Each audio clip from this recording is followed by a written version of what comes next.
The world watched as missiles streaked across the night sky, but what really happened in those decisive moments remains shrouded in lies. Israel claims victory while hiding critical damage. Iran declares success, but conceals its true capabilities. Behind the smoke and propaganda, a seismic shift has occurred that no government wants to admit. The balance of power in the Middle East has been fundamentally altered, and what comes next will reshape alliances, redraw red lines, and determine the future of global security.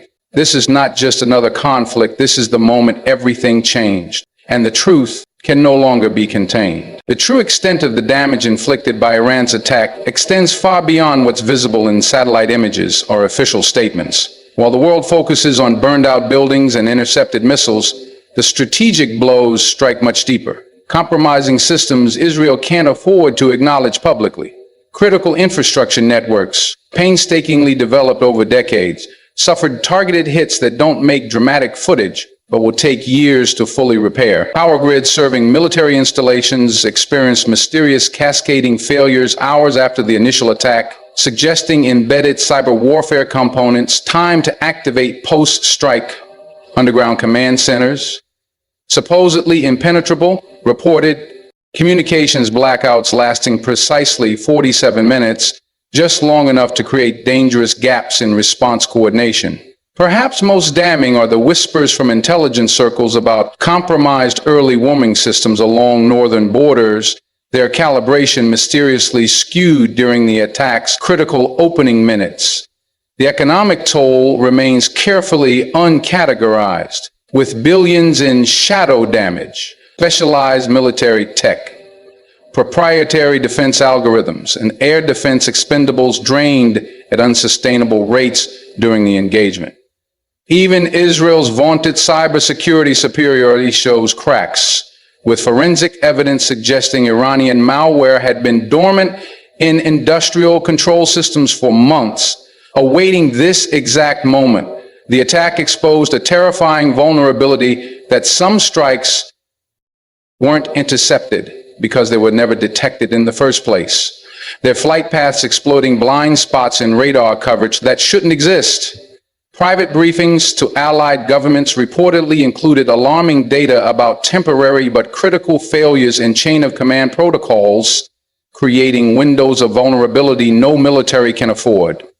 Perhaps most telling is the uncharacteristic silence from typically boastful defense officials about minor damage, restraint, suggesting they're hiding not just the scale of loss, but the frightening implications of how Iran precisely identified and exploited systemic weaknesses.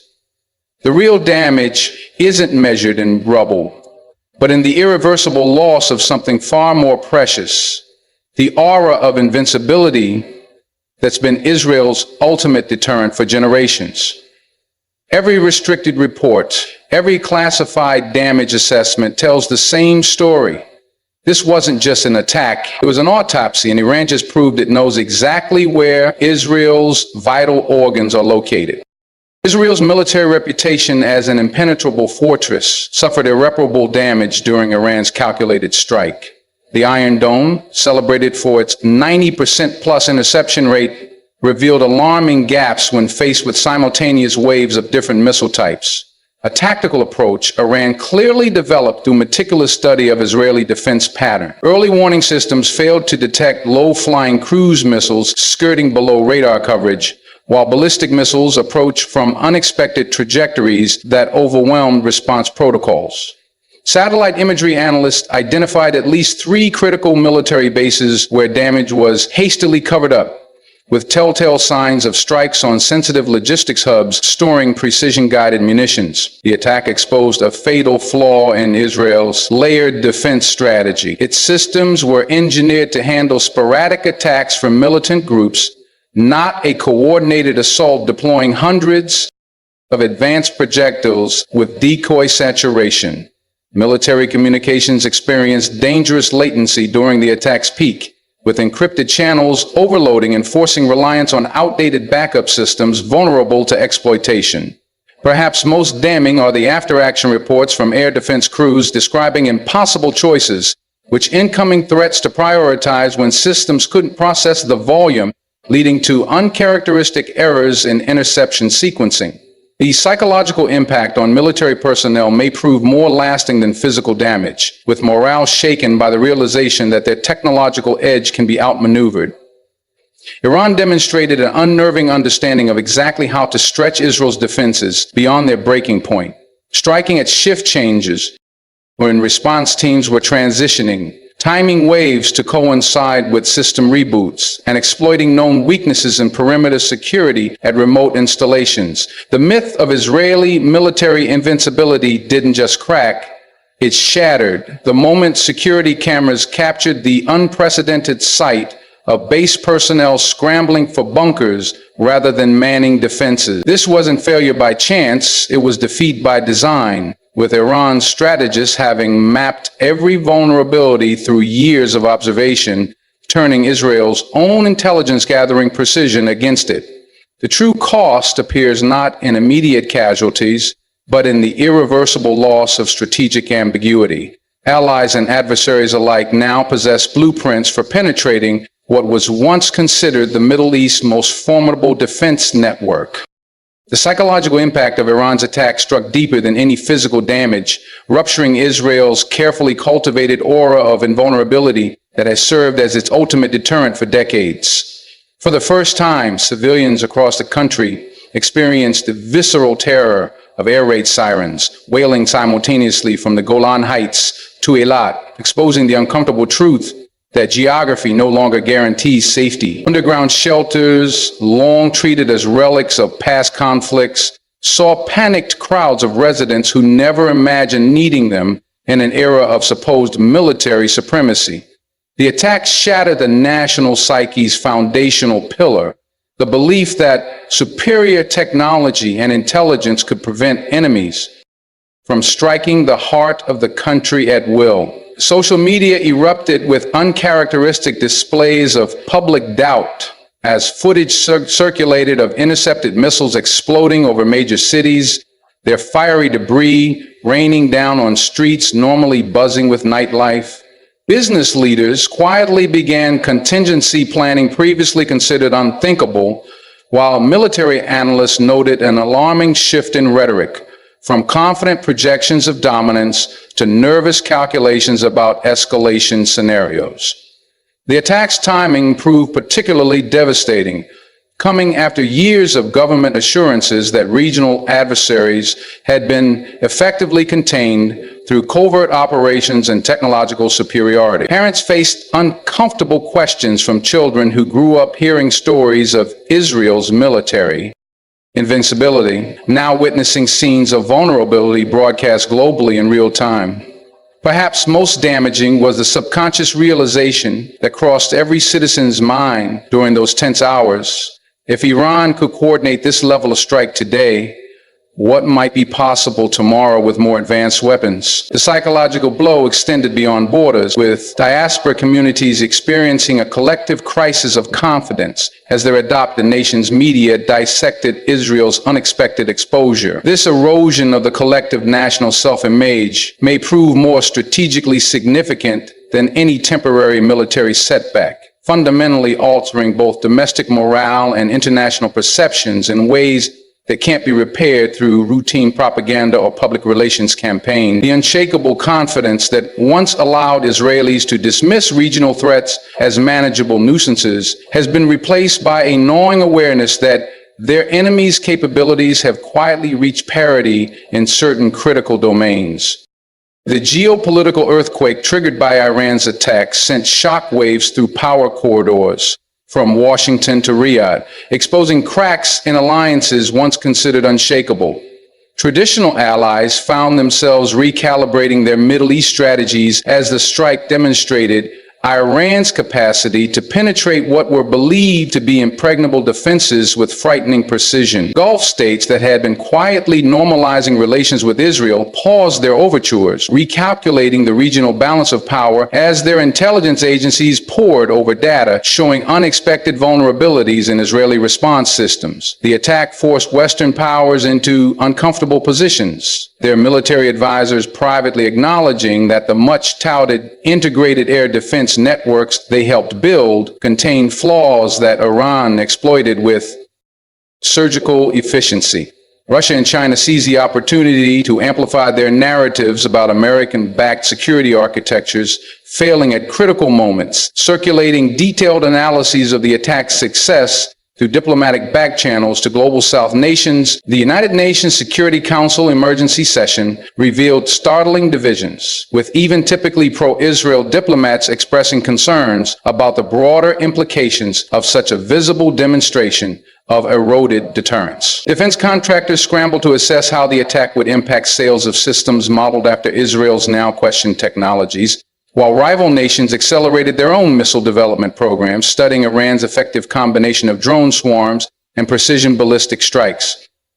Perhaps most telling was the muted response from Washington, the usual robust declarations of unwavering support, replaced by carefully worded statements emphasizing de-escalation, suggesting a recognition that the attack had altered fundamental regional equations.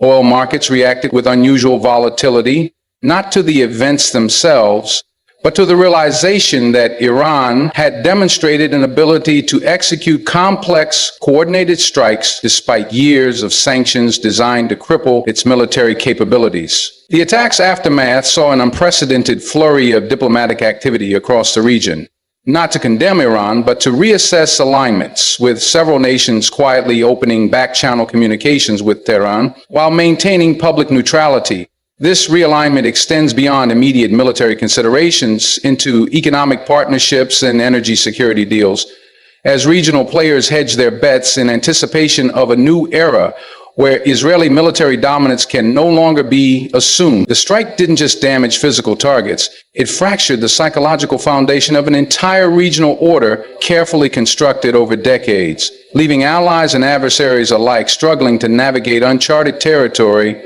where old certainties no longer apply. In the deliberate media blackout surrounding the full extent of Israel's damage, reveals more about the psychological warfare dimension than any censored footage ever could. While international networks recycled the same few sanctioned clips of Iron Dome interceptions, ground-level leaks told a different story. Shaky smartphone videos showing missile impacts far from declared interception zones, emergency vehicles converging on undisclosed locations, and unusual nighttime activity at military hospitals suggesting higher casualty numbers. The disconnect between official statements and visual evidence became so glaring that even typically sympathetic Western outlets began questioning the narrative, with veteran war correspondents noting inconsistencies in damage assessments. Israel's tightly controlled information environment, usually so effective at shaping global perceptions, cracked under the weight of too many eyewitness accounts, and censored data slipping through the digital cracks. Telegram channels operated by Iraqi and Lebanese militias circulated time-stamped footage showing successful strikes on sensitive sites, their geolocation later verified by independent analysts. The most damning evidence came from commercial satellite imagery that contradicted official damage reports, revealing unreported hits on strategic infrastructure that explained subsequent power and communications disruption. This information vacuum created fertile ground for speculation, with weapons experts piecing together concerning details from missile debris that suggested more advanced Iranian capabilities than previously assessed. The media blackout ultimately backfired, transforming what might have been perceived as a contained incident into a credibility crisis, as the very attempt to control the narrative confirmed there was something significant to hide. Social media algorithms amplified the discrepancies, with side-by-side comparisons of government statements versus leaked evidence going viral across platforms. Even more telling were the Subtle shifts in language from typically pro-Ashram commentators, whose gradual transition from absolute confidence to carefully qualified support signaled their private awareness that the official story didn't align with available facts. The episode exposed a new reality in modern conflict, that complete information control is impossible in an era of ubiquitous sensors and instant global communication, making attempts at censorship more damaging than transparency would have been. What began as a security precaution became a strategic liability, as the gaps between authorized imagery and ground truth created space for Iran's narrative to gain traction internationally. The lasting impact may be the erosion of trust in official channels, not just in Israel, but among allies who relied on their assessments, potentially complicating future intelligence sharing and coordinated responses. This media dimension of the conflict ultimately proved just as consequential as the military exchange, demonstrating that in contemporary warfare, controlling perceptions is often as critical as controlling territory. Iran's strike represented far more than a retaliatory gesture. It was a masterclass in asymmetric warfare that combined precision military planning with profound psychological impact. The attack's timing and methodology revealed years of meticulous preparation, with each wave of missiles and drones carefully calibrated to test different layers of Israel's defense system simultaneously. Military analysts noted with concern how Iran employed an innovative mix of low-cost decoys and high-value munitions, forcing Israel to expend disproportionate resources on interceptors while the real threat slipped through. The strike package demonstrated frightening synchronization, ballistic missiles arriving precisely as drone swarms overloaded radar systems, while cruise missiles approached from unexpected vectors at treetop level. What appeared as a blunt force assault was actually a surgical probe of Israeli weaknesses, with Iran gathering priceless intelligence on response times, interception priorities, and system saturation points with each successive wave. The operation showcased Iran's ability to coordinate complex multi-animal attacks across vast distances, a capability previously doubted by Western intelligence agencies. Perhaps most alarmingly, the attack revealed Iran's willingness to escalate directly rather than through proxies, marking a strategic shift that redraws regional red lines. The precision of certain strikes suggested either human intelligence assets on the ground or sophisticated satellite targeting capabilities, both scenarios equally troubling for Israeli security planners. Post-strike, Iranian commanders carefully studied Israel's response patterns, gaining insights that will inform future operations while simultaneously demonstrating to regional allies that the era of Israeli impunity has ended. The attack's aftermath saw Iran positioning itself as the dominant military power in the region, with its ability to penetrate Israeli defenses serving as a potent message to Gulf states considering normalization. Behind the scenes, weapons specialists pored over debris fragments, uncovering evidence of improved guidance systems and warhead designs that surpassed previous estimates of Iranian technical capability. This wasn't merely an attack. It was a live demonstration of Iran's evolving doctrine that blends conventional and unconventional warfare, where the psychological impact of exposing enemy vulnerabilities becomes as strategically valuable as physical damage. The operation's success guarantees accelerated funding for Iran's missile programs while potentially attracting new clients for its weapons technology. In chess terms, Iran sacrificed its pawns to reveal Israel's king, and the entire Middle East witnessed the checkmate potential. This was never just about missiles or retaliation. This was about power, real power, the kind that doesn't just explode on impact, but lingers in the minds of enemies and allies alike. Israel's hidden damage, Iran's cold precision, the crumbling myth of invincibility. They all scream one truth: the Middle East will never be the same. The old rules are dead. The next chapter won't be written by brute force, but by strategy. Iran just proved it can strike at will. The world is watching. The question is, what happens now? Thank you. In closing, to everyone who listens, thinks, and questions, thank you. The world needs more minds like yours. Stay aware, stay sharp, and to those navigating these dangerous times, watch closely. The storm isn't over.